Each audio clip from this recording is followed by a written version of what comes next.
Ma vision de la gestion des opérations, c'est une question difficile. Pour la bonne et simple raison qu'on est entre deux extrêmes de segments. On est entre rigueur et flexibilité. Et au milieu de ça, il y a la transversalité. Ça signifie qu'une personne doit être non seulement capable de pouvoir appliquer des processus rigoureux, mais elle doit être assez flexible pour exister dans l'environnement. C'est vraiment quelque chose d'assez complexe à réaliser. Partant de ce principe-là, c'est vrai qu'on pourrait se dire que la gestion des opérations, c'est juste des processus. Non, c'est bien plus complexe que ça. C'est gérer des hommes, c'est gérer des situations. Donc il est difficile d'avoir une vision pure et dure. Ce que l'on sait, c'est qu'aujourd'hui, dans le monde d'aujourd'hui, la gestion des opérations, c'est un domaine qui va aller en croissance dans tous les domaines, que ce soit dans les produits, dans les services. C'est quelque chose qui va prendre un espace de plus en plus important dans la société de demain.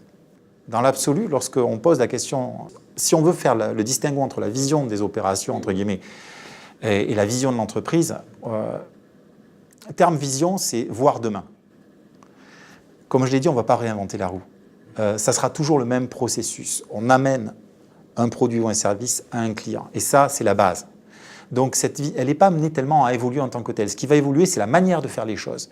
Si on devait parler de vision en termes de gestion des opérations, j'ai envie de dire c'est la place des TI dans la gestion des opérations. Aujourd'hui, l'information vient alimenter la gestion des opérations. Partant de ce principe, il est nécessaire d'avoir un regard technologique face à cette gestion des opérations. Comment est-ce qu'on amène l'information? Comment est-ce qu'on l'exploite, cette information, pour rendre les opérations de plus en plus efficaces, de plus en plus justes, pour justement dépenser le moins d'énergie pour avoir un maximum de résultats. C'est au cœur de ce qu'on peut appeler de la vision de la gestion des opérations. C'est demain sera les informations dans la gestion des opérations. L'un des principaux défis au niveau de la gestion des opérations, c'est la vitesse.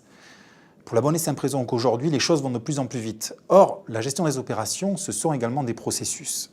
Il faut que les processus puissent s'adapter. Mais quand le marché va tellement vite et que les processus ne sont pas adaptés, on a des décalages. Gérer la vitesse aujourd'hui est devenu quelque chose d'extrêmement complexe. Pourquoi? Parce qu'on doit à la fois s'adapter et réagir. Alors, les 3 conseils que je pourrais donner, c'est un triple A, c'est adopte, adapte, améliore.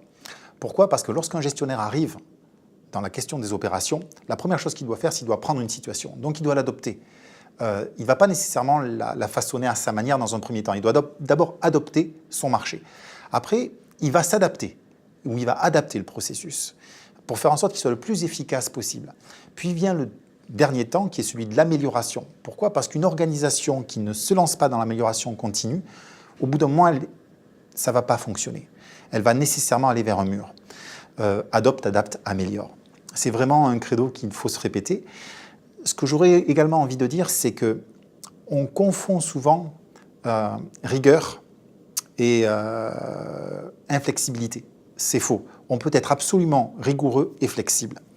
Comment? Simplement en étant attentif au processus, en se demandant comment est-ce qu'on peut faire pour les améliorer et ne pas créer des choses figées. Si vous créez quelque chose de figé dans la gestion des opérations, encore une fois, vous allez nécessairement vers un mur. Et je dirais que justement, le conseil que je donnerais à un gestionnaire, c'est sois flexible, attentif, mais reste rigoureux. L'apport des gestionnaires qui sont d'origines étrangères, des immigrants, est tout simplement sur un champ culturel. Et ça, c'est important. Pourquoi? Parce que lorsque vous vivez dans un pays différent, que ce soit les Antilles, la France, le Canada ou l'Afrique ou n'importe où, en fait, vous avez une culture et une approche des problèmes qui est différente, mais également une approche des solutions. C'est-à-dire que ces nouveaux gestionnaires qui arrivent de l'extérieur peuvent vous apporter des solutions auxquelles vous n'aviez pas pensé, tout simplement parce qu'on est souvent dans le même mode de fonctionnement.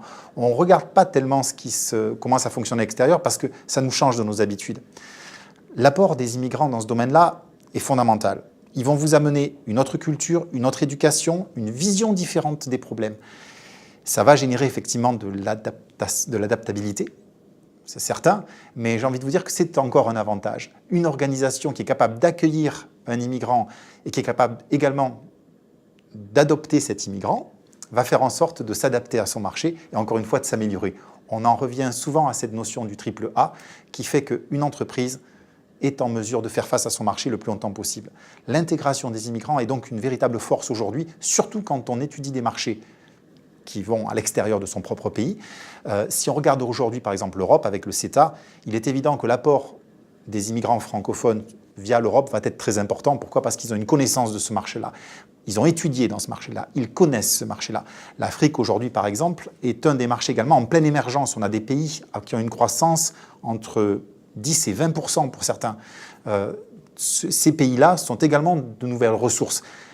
Qui mieux qu'un Africain arrive parfois à dealer avec la culture africaine? Ça, c'est très important. La connaissance de la culture est un atout fondamental dans la gestion des opérations, parce que ça nécessite de la flexibilité, aussi simple que ça.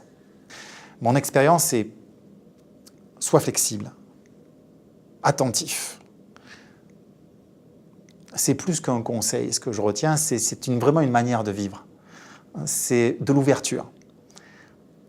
Aujourd'hui, dans quelque chose qui est mondialisé, on ne peut plus jouer sans les autres. Et les autres, ce sont des gens. C'est facile parfois de vouloir faire en sorte que les processus remplacent les gens. Mais ce n'est pas vrai, parce que l'homme est au début, au milieu et à la fin de la chaîne. Et la gestion des opérations, c'est amener un service ou un produit à des gens.